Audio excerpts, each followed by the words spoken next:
안녕하세요. 3월 9일 아침입니다. 이병두의 근현대 불교사 이야기, 오늘은 79번째 순서로 조계종 스님들이 이승만 삼선 출마를 간청하는 시위와 기도회를 가졌던 역사를 한번 살펴보겠습니다.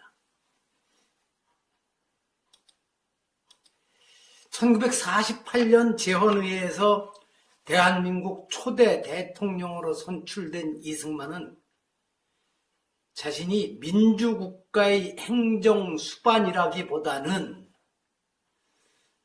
조선 왕조의 피를 물려받은 왕으로 대접받아야 한다고 여기고 있었습니다.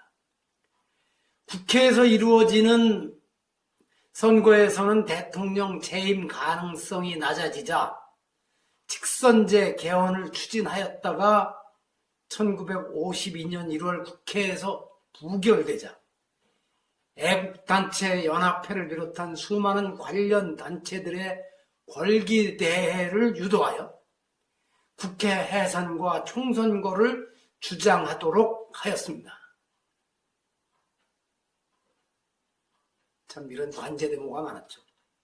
이런 조작된 분위기를 민의로 내세운 이승만이 상하 양원제와 대통령 직선제를 절충한 이른바 발췌개헌안을 타협책으로 제시하자 이번에는 이를 지지하는 걸기대회가 곳곳에서 열렸습니다. 그로부터 2년이 지난 1954년에는 초대 대통령에 한해 3년임 3번 대통령을 할 수 있도록 허용한다는 내용의 개헌을 추진하면서 3월부터 11월까지 수많은 관제 걸기대회를 열게 하였고 결국 11월 27일 이른바 4.4.5입 개헌 사건을 통해 자신의 목적을 달성하였습니다.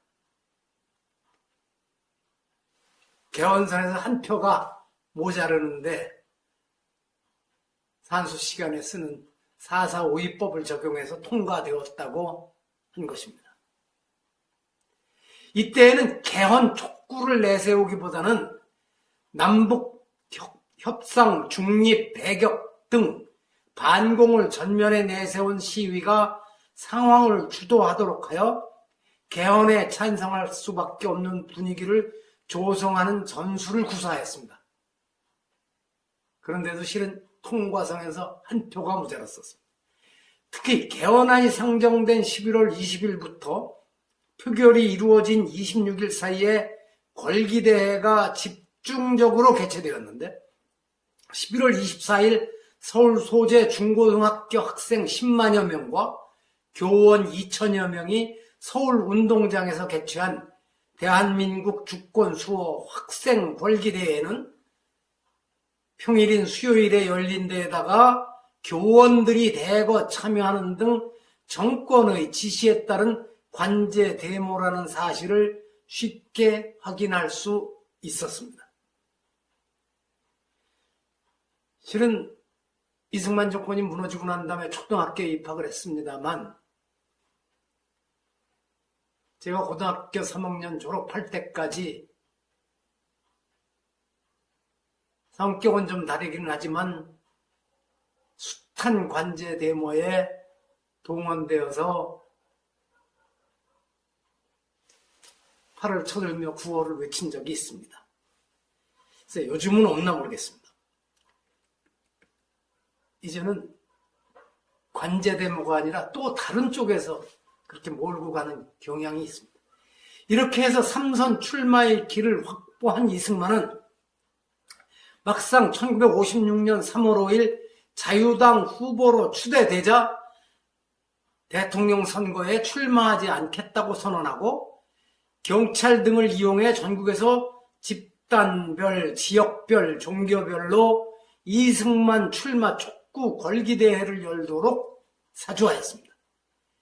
비구와 취처 사이의 갈등이 본격화되면서 권력의 향배에 촉각을 곤두세우고 있던 불교계에서도 이 분위기에 적극 편승해 상황을 자신들에게 유리하게 만들려고 적극적인 아부의 몸짓을 보여주었습니다.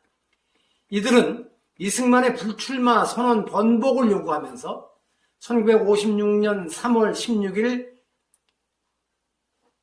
나중에 청와대로 이름이 바뀌는 당시 경무대 가까운 경복궁 돌담길에서 대한불교 조계종 전국 승려 총궐기대회를 열었습니다. 사진에서 보듯이 시위 참가 승려들은 이 대통령 삼선으로 남북 통일을 이룩하자라는 플래카드를 들고 구호를 외치며 시위를 하였고, 같은 날 조계사에서는 위 단체가 대웅전에 이 대통령 재출마 간총 기도 법회라는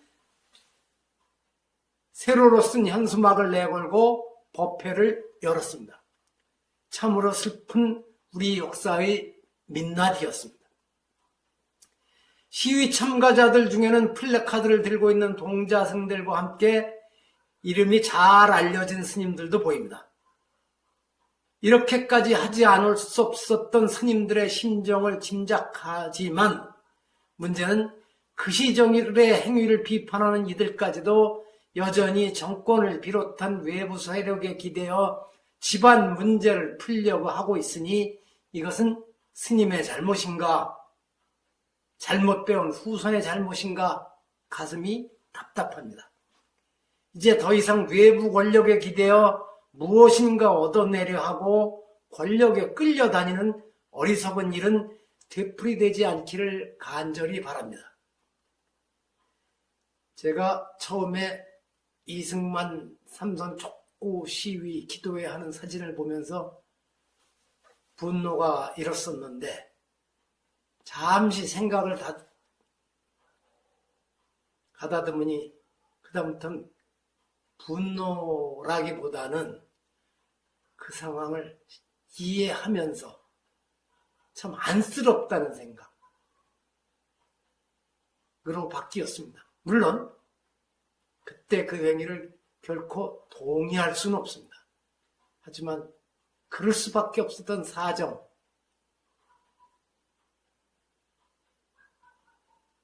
왜 그렇게 끌려갔는지, 그런 일에서 이제는 벗어나고 있는지 등등 여러 가지 생각이 계속 맴돌았습니다. 그래서 앞으로는 이런 일이 없으리라고 기대해 봅니다. 들어주셔서 고맙습니다.